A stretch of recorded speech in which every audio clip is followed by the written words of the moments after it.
Little gizmos here protect the pipe and the wire from abrading and chafing, so got a whole bunch of them. I'm going to run them down now. You're supposed to use bare wire that's not got insulation around it, but this is what I had, so it's 8 gauge, I think. It's more than enough. 10-4 when you 12, but anyways, this is what I had, so we use it up. I'm going to run these down to that end. Wonder how deep the wells are in other parts of the country. I know out west they're 1,000 feet. I'm only 74 feet. Some people go 250 in this area of the Adirondacks. A lot of sand in the ground here, but whatever. I got lucky. Run a few of these down and we'll drop that thing down real soon. Oh boy, what a mess. Alright. I'll fix her up. We'll get this pump working tonight. See you in a bit. Alright. How's our sun timer? Oh boy, hungry and cold. Well. I'm wrapping it up with this Plymouth electric tape. Wrap.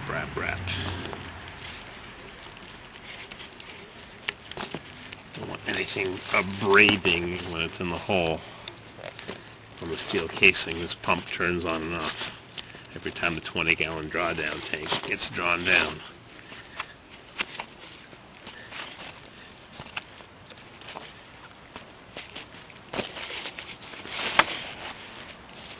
I actually had a monster roll of tape at the house. I should have brought that extra wide.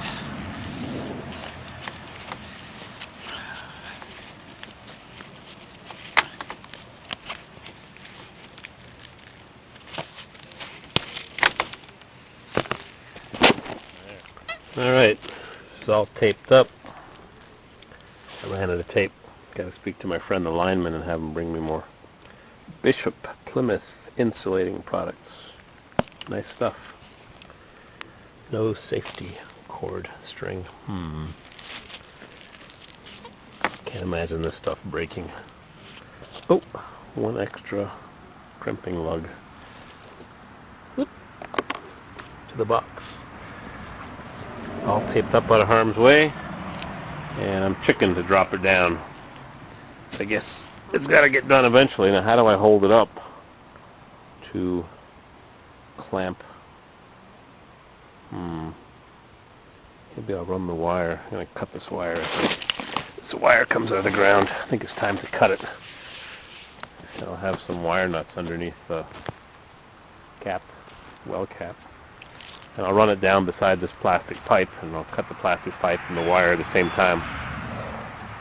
But the plastic pipe is going to be 5 feet or 6 feet lower down. Oh boy, a little tricky here.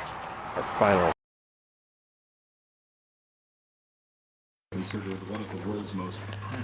Progress report. I crimped on these lead or steel or soft, malleable gizmos.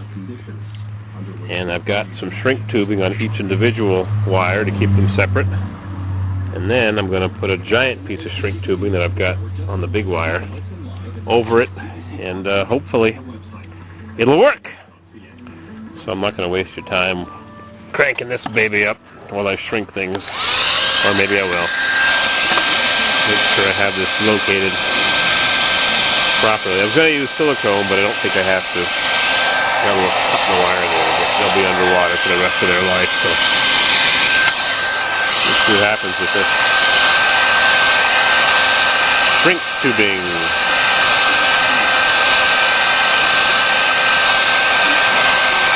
La-di-da. Boring.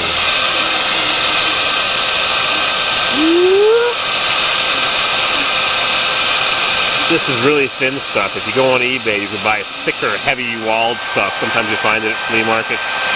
You buy it at Lowe's or Home Depot or whatever they call your local hardware store.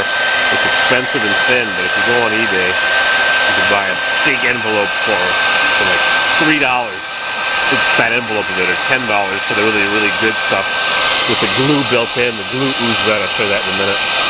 This stuff is not bad. It's medium quality. They have thicker, heavier wall. They come in colors. Sometimes they have military overstock and you can buy it really cheap.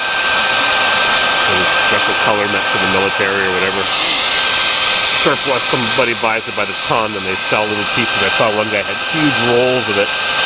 3 foot, 1 meter rolls, big wooden rolls, like pallet rolls. And he's cutting off little pieces of it for a couple of dollars.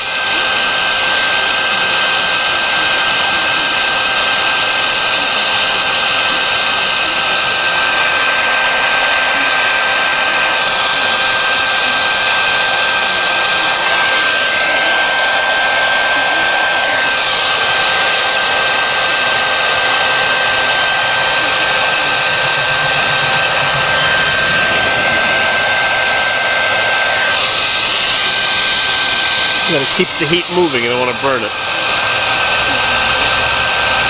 How's our son doing? Disappearing. Alright. 1 down.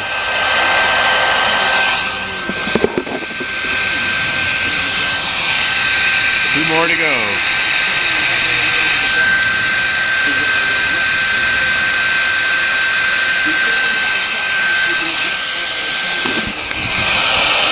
Interesting, huh? Shrink tubing.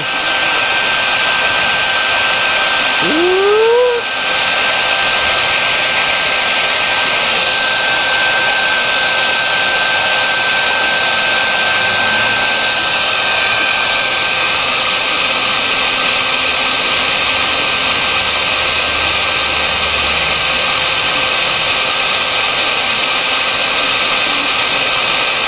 They even sell this in rolls of tape. Shrink tape. I've never bought any. I guess I'll have to go on eBay now and buy some. Evil Bay!